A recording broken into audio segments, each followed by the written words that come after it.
ሰላም ሰላም ውድና የተከበራችሁ የጅማ ሚዲያ ቤተሰቦች እንዴት ናችሁ? ሰላማችሁ ብዝት ትርፍርፍ ይበልልኝ። አዚቲ ነኝ ከጅማ ሚዲያ። ሰላማችሁ ይብዛ። ይሄን ቪዲዮ ሲጀምሩ ላይክ፣ ሼር፣ ሰብስክራይብ አድርጉ።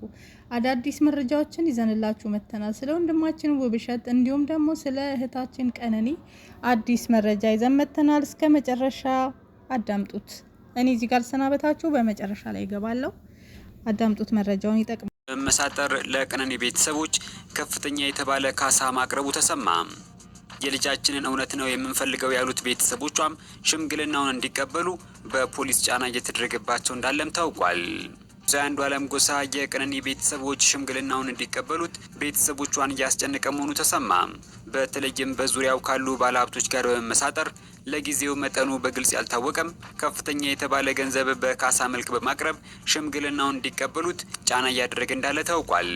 ይሁን እንጂ የሟች ቀነኒ ቤተሰቦች ከዚህ ቀደም እኛ ምንም አንፈልግም፣ የልጃችንን ፍትህ ብቻ ነው የምንፈልገው ሲሉ በተደጋጋሚ ወደ ማህበራዊ ሚዲያው በመምጣት እውነታው እንዲወጣ ህዝብ እንዲያግዛቸው ሲማጸኑ የነበረ ቢሆንም ከዚህ በኋላ ወደ ሚዲያ ወጥተው ነገሩን እንዲያጋግሉ ቤተሰቦቿ በፖሊስ ጫና እየተደረገባቸው እንዳለም ለቤተሰቡ ቅርበት ያለው አንድ ሰው ተናግሯል።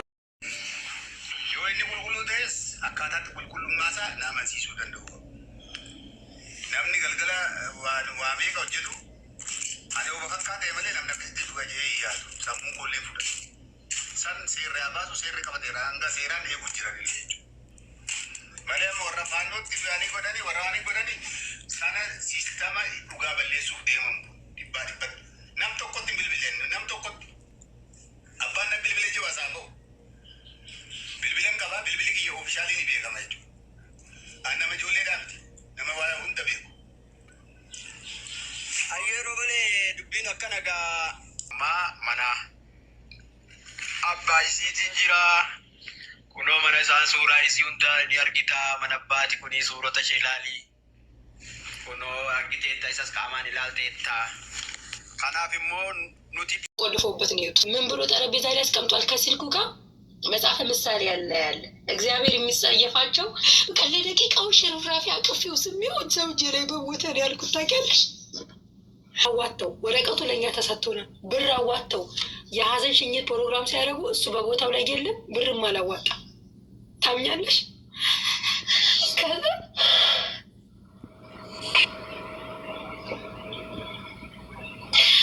ከዛ ምን አየሁኝ ልብሱን ስቀበል ከዩኒቨርሲቲ እስካሁን ስቲል የማመንና ያለማመን ውስጥ ነገር ውስጥ ነው ያለው። ከዩኒቨርሲቲ ልብሱን ተቀብዬ ስወጣ እሱ ከፊታችን ቦርሳ እንዲህ ነገር አዝሎ እየወጣ ነበር። የሆነ ሴት ልጅ ከውጭ ባንኩን ምሰራ አላቅም እየመጣኝ ነበር። ተቃቅፎ ተሳሳሙና ተሳሳቁ። ሲሳሳቁ አይን ላይ ንግጥም ማለት ታውቂያለሽ። ሀቡ ከግሬ እስከ ጥፍሬ ድረስ ነዘረኝ እዛ ሰዓት ላይ። እንዲህ ይሄ ነገር ምንድን ነው አልኩኝ። ከዛ የሐኪም ቤት ማስረጃው እስከሚወጣ መጠበቅ ነበረብኝ። ምክንያቱም ይሄ ልጅ የድሃ ቤተሰብ ልጅ ነው። ያለ ስራው ከትምህርቱ ላይ ማስለቀስም ወይ ደግሞ ከትምህርቱ ላይ አጉል ማድረግም አልፈለግኩም። እግዚአብሔር የሚያውቀው ግን ሁሌ ቤተክርስቲያን እየሄድኩ መድኃኒዓለም ወይ ንጹህ እንባ እንዳላስጠቅስ ብቻ ጠብቀኝ ነበር ምደ ሁሌ ማለት ነው። ከዛ የሐኪም ቤቱ ማስረጃ ሲወጣ በመርዝ ነው የሞተው። በመርዝ ነው የሞተው? መርዝ በልቶ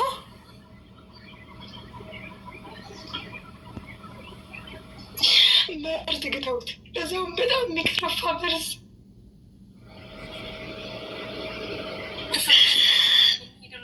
በምን ጊዜ በምን ሰዓት ይመስለኛል? ሌሊት ሰኞ 10 ሰዓት መሰለኝ በተኛበት በዛው ንቅ አድርገው የጋቱት። ምክንያቱም የአንገቱ ላይ የነበረ የአንገት ሀብል ተበጥሷል፣ መስቀሉ ተበጥሷል። ጆሮ ላይ አድርጎ የተኛት ኤርፎን የለችም።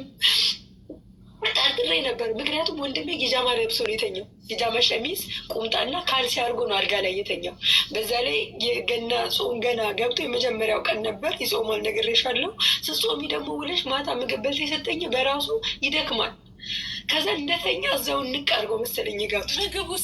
ምግብ ውስጥ ቢሆን እንጂ እንዴት እንደዛማ እንዴት ምግብ ውስጥ አይሆንም። ምክንያቱም ምግብ ውስጥ ቢሆን በጣም ስለሚገባ ያውቀዋል።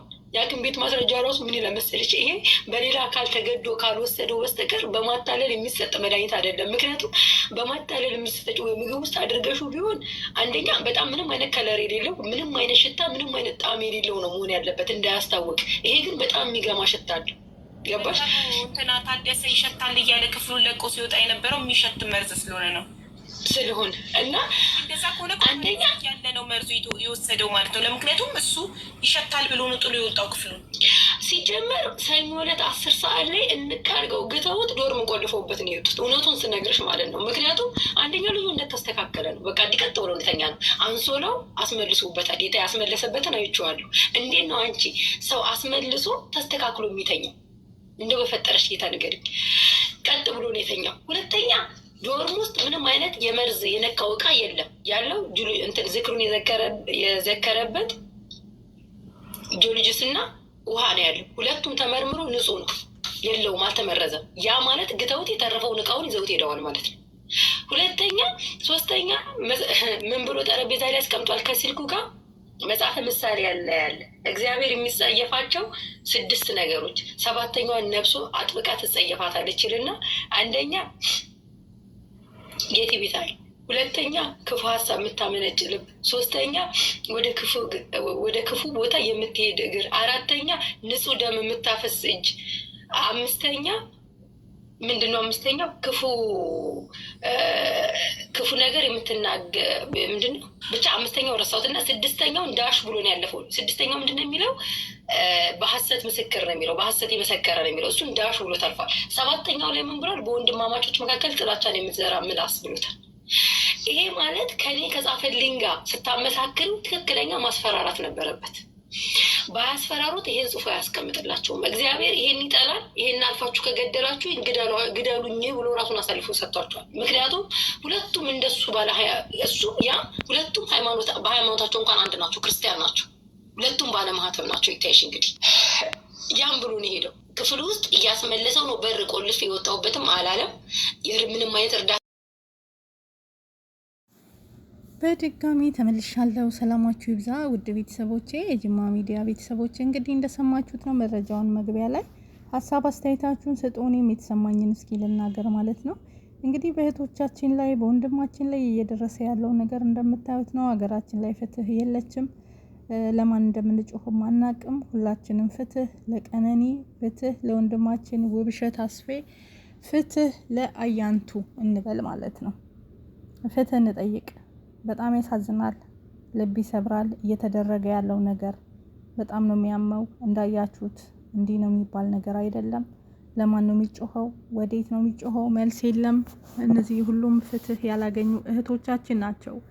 እዚህ ጋር የምታዩት የአያንቱ ቤተሰቦች በእንባ እየተራጩ ነው፣ መብት ያላገኙም። እንዲሁም ቤተሰቦች እየተደበደቡ ናቸው። የአያንቱ ቤተሰቦች ከፍተኛ ድብደባ ሁሉ ደርሶባቸዋል። እህት፣ ወንድም፣ እናት እንዲሁም አስክሬኗን እንኳን የልጇን እንዳታይ የተደበደበች እናት ናት። ስለዚህ ፍትህ ማለት አለብን። የቀነኒ ብቻ አይደለም፣ ኢትዮጵያ ላይ ያሉት እንስቶች በባሎቻቸው በፍቅረኞቻቸው እንዲሁም በተለያየ በቅርብ የኔ በሚሉት ሰው ጥቃት ለሚደርስባቸው ቤተሰቦቻችን ፍትህ እንጠይቅ ማለት ነው። ሁላችንም እዚህ ጋር ለቀነኒ ብቻ ሳይሆን የምንጠይቀው ለሁሉም እህቶቻችን፣ ለትዝታም፣ የሄበን ሲምቦ፣ ብርሃኑ፣ ምን ብዬ ልንገራችሁ? ማን ብዬ ብዙ እህቶቻችን አሉ በግፍ ህይወታቸው ያለፈ ቤተሰብ እያነቡ ያሉ ፍትህ ያላገኙት ስለ ልጆቻቸው አሟሟት። በጣም የሚገርመው ነገር ከታዘባችሁ እነዚህ ሁሉ ራሳቸውን አጠፉ ተብሎ ነው እንትን እየተባለ ያለው ማለት ነው። ህይወታቸው ያለፈው በእነሱ በራሳቸው እጅ ነው የሚል ነው እንግዲህ እየተወዘገበ ያለው ነገር ማለት ነው። የውብሸትም ቢሆን እንደሰማችሁት ወንድማችን እንግዲህ እህት ስትናገር ሰምታችኋል። እህትዮ የተናገረችውን ማለት ነው። በጣም በሚያሳዝን ሁኔታ እንግዲህ ከዶርም ውስጥ ነው ይሄ ልጅ።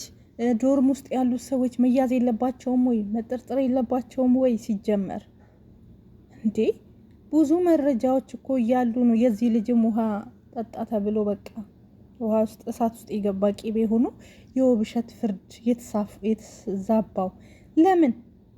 እያንዳንዳችን ውብሸት ወንድሜ ቢሆን ብላችሁ አስቡ። ቀነኒ እህቴ ብትሆን ብላችሁ አስቡ። አያንቱ እህቴ ብትሆን ብላችሁ አስቡ። እውነት በጣም ያማል። እነዚህን የመሳሰሉ ቆንጃጅቶች፣ እነዚህን የመሰሉ መልካሞች ጎበዞች እስካሁን ድረስ እንደዚህ አይነት ጥቃት የደረሰባቸው በጣም ቆንጆች የተማሩ ጎበዞች የሆኑትን ነው እየለቃቀመ እየጨረሰብን ያለው። ምንድነው እንደዚህ አይነት ነገር ይገባብን? እኔ እንጸልይ የሚል ነገር ነው እያስተላለፍኩ ያለው። በቃ ግራ ገባኝ እኮ እናንተ፣ የምሬን ነው ምለው። በቀነኒ ፍትህ ሳናገኝ፣ ለትዝታ ፍትህ ሳናገኝ፣ ለአያንቱ ሳናገኝ፣ ከዛም ወንድማችን ተደገመ በዩኒቨርሲቲው ገና 80 ቀኑ ነው። በጣም ያሳዝናል። እንግዲህ ወደ ሚዲያ የመጣው ይሄን 2 ቀን ነው ማለት ነው። እህቱ ይዛው የመጣችው ሚዲያ ላይ ያልተሰማም ነበረ። እና እንደዚህ አይነት ነገሮችን እንዴት ነው ማስቆም ያለብን? እንዴት ነው እንዲህ አይነት ጥቃቶችን ከቤተሰቦቻችን ከዘመዶቻችን ላይ ከወንድም ከእህቶቻችን ላይ ማስቆም ያለብን? እንዴት ነው? እንዴትስ መከላከል አለብን? ይሄ እኮ አንድ መብት ሊሰጠን ይገባል ወገን። እንዴ ሰውን እኛ አውሬ ነው እንዴ ሰው የሰውን ልጅ ምን ጠላው? እርስ በርስ እኮ በቃ አውሬ ሆነናል፣ መፈራራት ጀምረናል። ስለዚህ ፍትህ ለቤተሰቦቻችን፣ ፍትህ ጫና ለሚደረግባቸው ሀዘን ላይ ላሉ ቤተሰቦች፣ የቀነኒ ቤተሰቦች ጫና አላት ተደርጎባቸዋል። የውብሸትም እንደዛው እህት እንደተናገረችው አባ ከና ሚላት አታለች። ያሳዝናል። የአያንቱን ቤተሰቦች እንደዛው ተደብድበዋል። ለምን እውነት አወጣችሁ ተብለው ብዙ ግፍ ደርሶባቸዋል። እና ይሄን ሁሉ ዝም እንበል?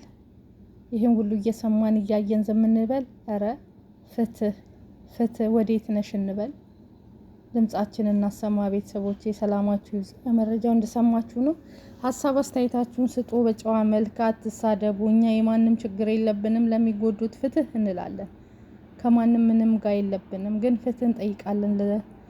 ለወንድሞቻችን ለእህቶቻችን በግፍ የኔ ባሉት ሰው ጥቃት በሚደርስባቸው ፍትህ እንጠይቃለን። ፍትህ ለሁሉም እህቶቻችን። ያማል፣ ያሳዝናል፣ ከባድ ነው። ኢትዮጵያ እየተደረገ ያለው ነገር ቅስም ይሰብራል። እንግዲህ ፍርዱ ለእናንተ። በደንብ አዳምጣችሁ ጻፉ እስኪ ከስር በሁሉም ጉዳይ ላይ በእነዚህ ልጆች ሀሳብ ስጡ። ሁላችሁንም ያገባችኋል።